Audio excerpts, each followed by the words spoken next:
मित्रों राधे राधे। आप देख रहे हैं श्री जी चैनल। आज के इस वीडियो में मैं आपको बताऊंगा एक ऐसे मंदिर के बारे में जिस मंदिर से जुड़े हैं ऐसे चमत्कारिक तथ्य जिनके बारे में सुनकर आज का आधुनिक विज्ञान और वैज्ञानिक भी हो जाते हैं दंग, हो जाते हैं चुप, भर जाते हैं आश्चर्य से। तो इससे पहले कि मैं वीडियो को आगे बढ़ाऊं, मेरा आपसे निवेदन है कि इस वीडियो को पूरा देखिएगा। हमारे इस चैनल को यदि आपने अभी तक सब्सक्राइब नहीं किया है तो इसे तुरंत ही सब्सक्राइब कर लीजिए, ताकि सनातन परंपरा के ऐतिहासिक महत्व वाले अनेक मंदिरों के बारे में हमारे द्वारा बनाई जा रही वीडियो की सभी सीरीज आप तक आसानी से पहुंच सकें। तो आज हम बात करेंगे भारत के उस ऐतिहासिक मंदिर की जो भगवान विष्णु के 4 धामों में से एक है। सनातन परंपरा में बद्रीनाथ, द्वारकापुरी, जगन्नाथपुरी और रामेश्वरम को 4 धाम माना जाता है। आदि गुरु शंकराचार्य ने कहा था कि हर सनातन धर्मावलंबी को अपने जीवन काल में इन 4 धामों की यात्रा एक बार अवश्य करनी चाहिए। ऐसा करने से मोक्ष प्राप्ति में मदद मिलती है। भगवान विष्णु को हरि कहा जाता है। ऐसी किंवदंती है कि भगवान विष्णु अपने 4 धामों की यात्रा के क्रम में बद्रीनाथ में स्नान करते हैं, द्वारकापुरी में वो अपने वस्त्र बदलते हैं, जगन्नाथपुरी में वो भोजन करते हैं और रामेश्वरम के अपने धाम में वो विश्राम किया करते हैं। भारत के उड़ीसा राज्य के समुद्र तट पर स्थित पुरी शहर में भगवान विष्णु अर्थात भगवान कृष्ण का भव्य जगन्नाथ मंदिर है, जिसकी स्थापना से जुड़ी वैसे तो अनेक कहानियां प्रचलित हैं। पुराणों में इस स्थान को धरती का बैकुंठ बताया गया है। इस क्षेत्र को श्री क्षेत्र, शाक क्षेत्र, नीलगिरी, नीलांचल और जगन्नाथपुरी कहा जाता रहा है। यह मान्यता है कि इस क्षेत्र में भगवान ने तरह तरह की लीलाएं की थी। स्कंद पुराण के अनुसार इस स्थान पर भगवान विष्णु पुरुषोत्तम नील माधव के रूप में अवतरित हुए थे। स्कंद पुराण के अनुसार पुरी एक दक्षिण मुखी शंख के आकार का है। यह क्षेत्र 5 कोस यानी 16 किलोमीटर के क्षेत्र में फैला हुआ है। इस मंदिर का प्रथम प्रमाण महाभारत काल के वन पर्व में मिलता है। सबसे पहले सबर आदिवासी विश्ववसु ने नील माधव के रूप में इस स्थान पर भगवान विष्णु की पूजा अर्चना की थी। ऐसा कहा जाता है कि मालवा के राजा इंद्रदम्युन के स्वप्न में भगवान जगन्नाथ ने दर्शन देकर इस स्थान के बारे में उन्हें बताया था। कई ग्रंथों में महाराज इंद्रदम्युन द्वारा किए गए यज्ञों का जिक्र आता है। इंद्रदम्युन ने इस स्थान पर एक बड़े सरोवर का निर्माण करवाया था। एक दिन भगवान ने इंद्रदम्युन को सपने में दर्शन देकर कहा कि नीलांचल पर्वत की एक गुफा में मेरी एक मूर्ति है, उसे नील माधव कहते हैं। तुम एक मंदिर बनवाकर उसमें मेरी उस मूर्ति की स्थापना करवा दो।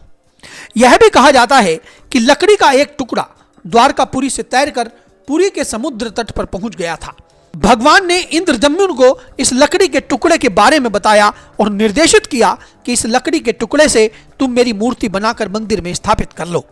राजा ने जब अपने सेवकों के साथ उस लकड़ी के टुकड़े को उठाने का प्रयास किया तो वो असफल रहे और उस लकड़ी के टुकड़े को टस से मस भी ना कर सके।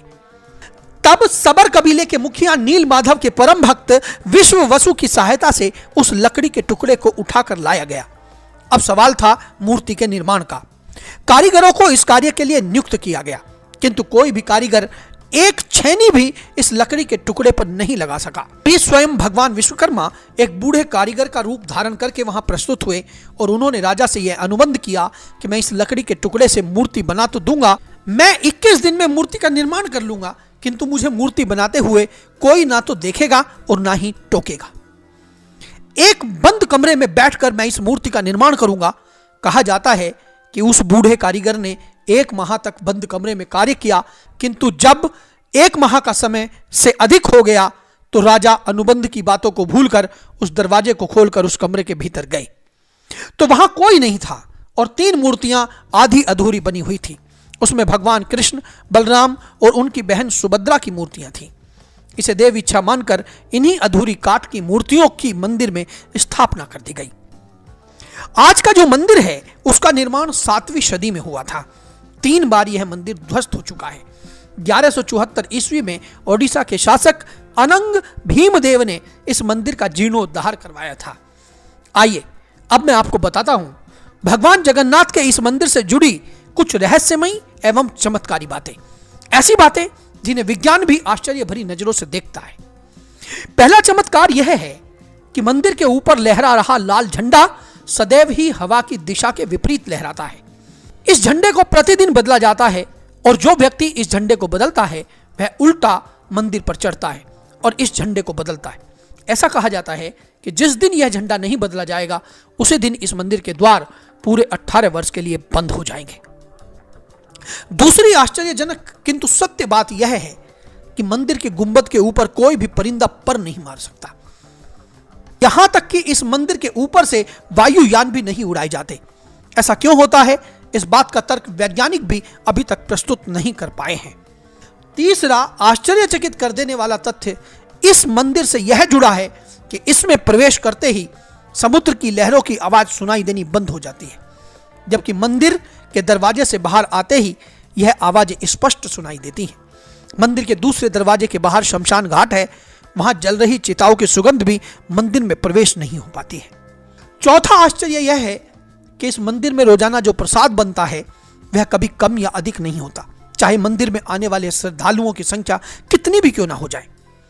पांचवा आश्चर्य यह है कि इस मंदिर की रसोई में 500 रसोइये और 300 उनके सहायक मिलकर हर दिन भगवान के लिए प्रसाद पकाते हैं। यह विश्व की सबसे बड़ी रसोई कही जा सकती है। आज भी इस रसोई में लकड़ी पर ही भोजन बनता है। कहा जाता है कि इस मंदिर के भंडार गृह में साल भर के प्रसाद की सामग्री सदैव सुरक्षित रहती है। छठा आश्चर्य यह है कि मंदिर में आज भी जो प्रसाद पकाया जाता है वह मिट्टी के बर्तनों में ही पकता है और 7 पात्रों में एक साथ सामग्री पकाई जाती है। ये सभी पात्र एक के ऊपर एक रखे जाते हैं। यह भी ताज्जुब की बात है कि सबसे पहले ऊपर के पात्र में रखा भोजन पकता है और फिर इसी क्रम में पात्रों का भोजन पकता चला जाता है। सबसे पहले चूल्हे पर रखे मिट्टी के पात्र की सामग्री सबसे बाद में पकती है। यह मंदिर दुनिया का शायद पहला मंदिर है जिसकी मूर्तियां न तो धातु की है और ना ही किसी पत्थर की। लकड़ी की मूर्तियों वाला यह मंदिर सनातन वैष्णव परंपरा के विशिष्ट मंदिरों में यूं ही शामिल नहीं किया जाता। एक और परम आश्चर्य यह है कि इस मंदिर के गुंबद की छाया नहीं बनती। हर व्यक्ति वस्तु की छाया या परछाई बनती है। यह शाश्वत सत्य है। जिस किसी वस्तु पर, पेड़ पर, व्यक्ति पर सूर्य की रोशनी पड़ती है उसके विपरीत दिशा में उस वस्तु या व्यक्ति की परछाई अवश्य बनती है। किंतु इस मंदिर के गुंबद की खास बात यह है कि इस गुंबद की परछाई आज तक किसी ने नहीं देखी। इस मंदिर के गुंबद की चोटी पर सुदर्शन चक्र स्थापित किया गया है। इस चक्र की भी एक विशेषता है कि इस चक्र को या मंदिर के गुंबद को पूरे शहर के किसी भी कोने से आप खड़े होकर देखेंगे तो यह चक्र सदैव आपको अपनी ओर ही दिखाई देगा। अष्ट धातु से निर्मित इस चक्र को बहुत पवित्र माना जाता है। एक और आश्चर्यजनक बात पुरी के समुद्र से जुड़ी हुई है। आमतौर पर हर समुद्र तट पर समुद्र से पृथ्वी की तरफ हवा का प्रवाह होता है, किंतु पुरी के समुद्र तटों पर हवा का रुख जमीन से समुद्र की तरफ रहता है। जगन्नाथपुरी के इस मंदिर से जुड़ी एक विशेष बात और है। यहां वर्ष में एक बार भगवान जगन्नाथ की विशेष रथ यात्रा का आयोजन किया जाता है। कहा जाता है कि इस समय भगवान मंदिर से बाहर निकलकर रथ के माध्यम से पूरे शहर को दर्शन देते हैं। आषाढ़ मास में भगवान रथ पर सवार होकर अपनी मौसी रानी गुंडीचा के घर जाते हैं। यह यात्रा 5 किलोमीटर के पुरुषोत्तम क्षेत्र में ही आयोजित की जाती है। अपनी मौसी के घर भगवान 8 दिन रहकर आषाढ़ शुक्ल पक्ष की 10वीं तिथि को वापस यात्रा करके मंदिर लौट आते हैं। इस यात्रा में 3 रथों का इस्तेमाल किया जाता है। भगवान जगन्नाथ अपने रथ नंदी घोष में यात्रा करते हैं, जबकि भगवान सुभद्रा अपने रथ दर्प दलन के में यात्रा करती हैं और बलराम जी के रथ का नाम रक्ष तल ध्वज है। इस यात्रा के दौरान पुरी के गजपति महाराज सोने की झाड़ू बुहारते हुए, पथ स्वच्छ करते हुए यात्रा के आगे आगे चलते हैं। लोग इन रथों को स्वयं ही श्रद्धापूर्वक खींचते हैं। कहा जाता है कि महान सिख सम्राट महाराणा रणजीत सिंह ने इस मंदिर को अपार दौलत दान में दी थी। 4 धामों में से एक भगवान जगन्नाथ के इस मंदिर में केवल हिंदू धर्मावलंबियों को ही प्रवेश का अधिकार है। अन्य धर्म के लोग इस मंदिर में प्रवेश नहीं पा सकते। पुरी के भगवान जगन्नाथ के दर्शन हेतु यदि आप जाना चाहते हैं तो ट्रेन के माध्यम से आप आसानी से पुरी पहुंच सकते हैं। लगभग देश के सभी बड़े शहरों से पुरी का ट्रेन मार्ग जुड़ा है।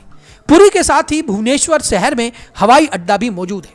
आप भुवनेश्वर तक हवाई यात्रा में भी पहुंच सकते हैं। भुवनेश्वर और पुरी के बीच का अंतर मात्र 61 किलोमीटर का ही है। तो इस वीडियो में हमने आपको बताया जगन्नाथ के पवित्र मंदिर से जुड़े रहस्यों के बारे में।